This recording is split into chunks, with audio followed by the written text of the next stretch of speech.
Ito siya guys. Ito may mga may-ari na nito. May mga may-ari na yan.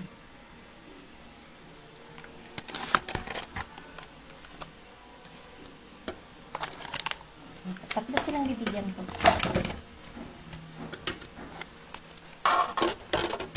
Ito na guys, tikman natin. Pasarap talaga. Ang sarap guys, malutong.